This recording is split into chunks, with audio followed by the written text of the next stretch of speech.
I know the plans I have for you. Jeremiah 29 verse 11. Magandang buhay mga katiyats. Welcome back sa ating treasure marker analysis at meron tayong natanggap na mga magandang treasure signs na narito. Bago natin umpisahan to, ako'y mag-shoutout muna sa ating mga katiyats at sa mga bago pa lamang sa channel, huwag kalimutan i-subscribe ito para palagi kayong updated.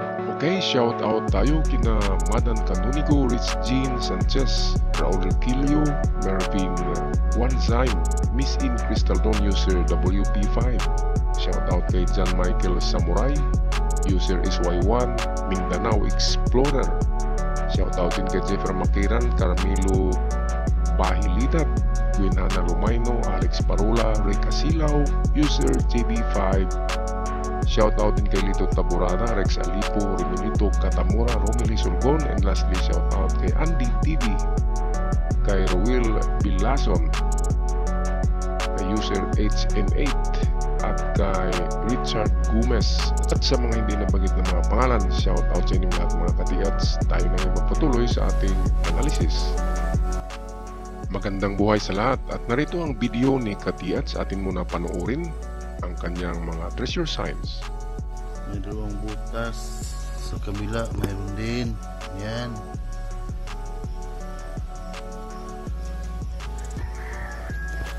Ito ang forma ng bato. Sa kabila ito.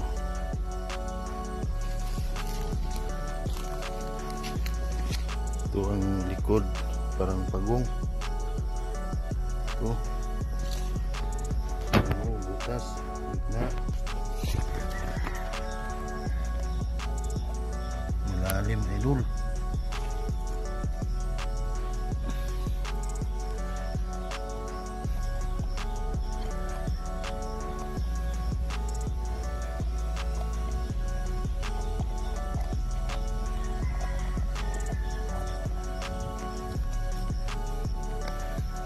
Yan, malalim.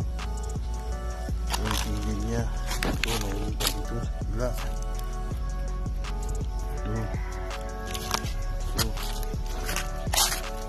Ito ang kanyang ulo.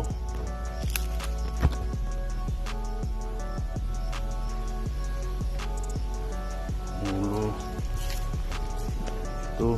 Bakit may malalim na pon dito? Oh, malalim.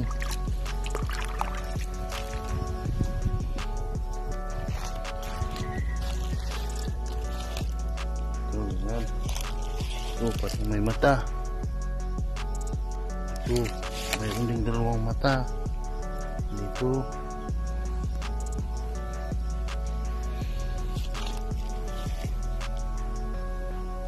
Yan. Yun, ang sa kabila.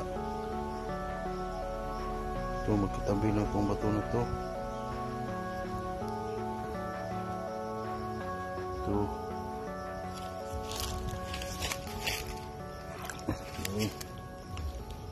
Yan.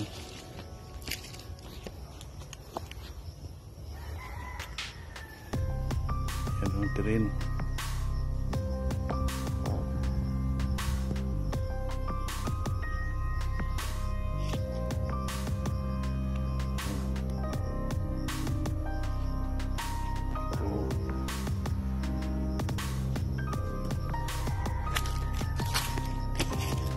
Yan ang bato.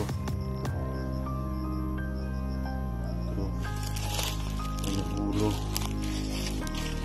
Ito.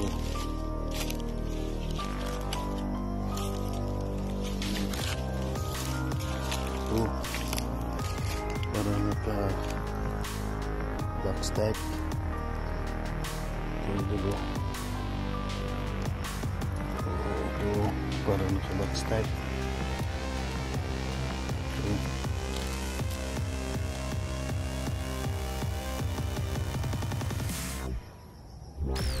Yan, box type. Yan. Ito dito sa baba. Yan, box type. Ito ang rin.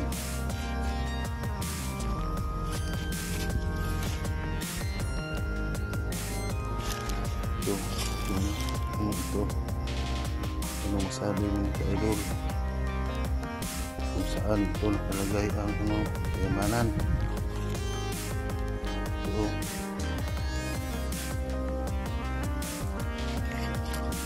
yan lang idol. Marami pa akong video na makukuha, ipapasa ko sa iyo. Okay mga katiyats, ito yung mga signs na narito sa kanyang video ni Katiyats. Una dito ay itong pares ng mata. Okay, ang pares ng mata na yan ay nakatingin sa itong parang bulati. Ang bulati ay nakaharap yan doon sa isang countersign sa unahan. Papunta roon ay magigita itong bato na ito.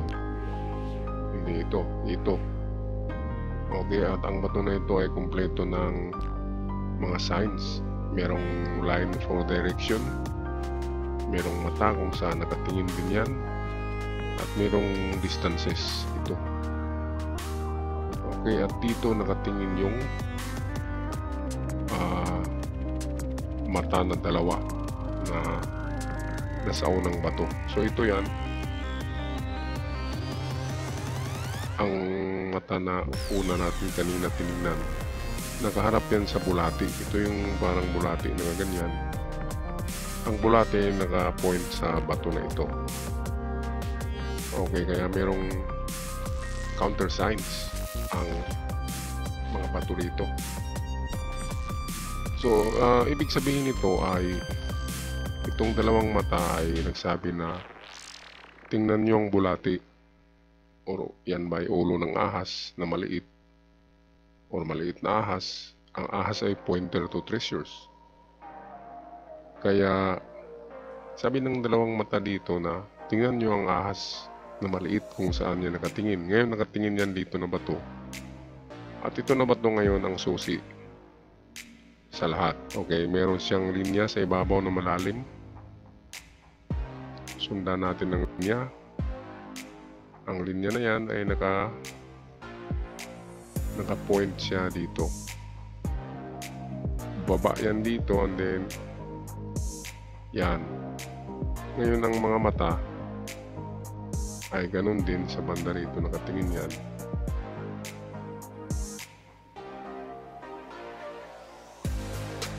Ngayon itong sa itaas, pwedeng sign ng item, pwedeng ito yung distance niya.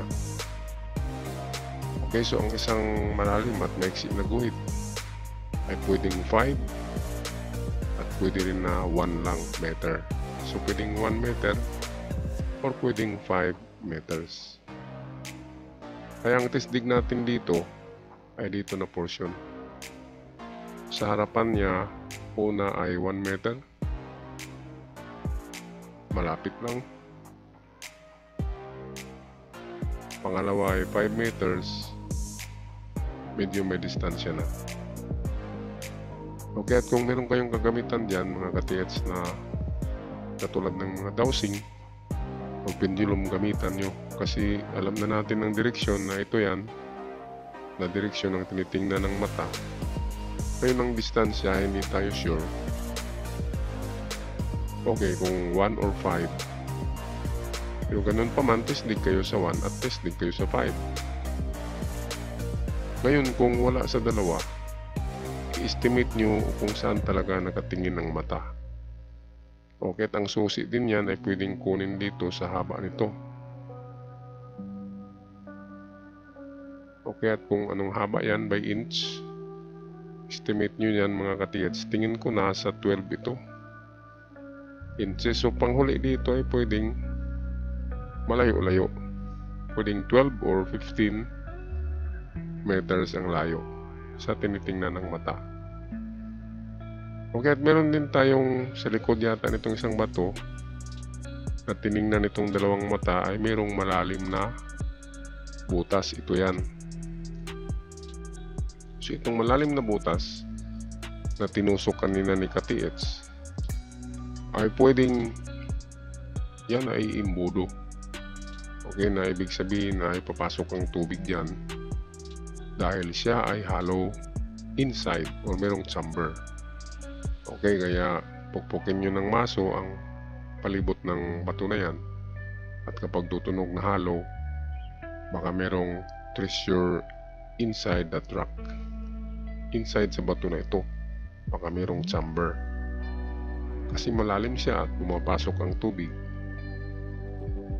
Okay, so yun lang ang aking pag-analyze nito mga katiyats. Sana ay i-guide tayo ng ating Panginoon.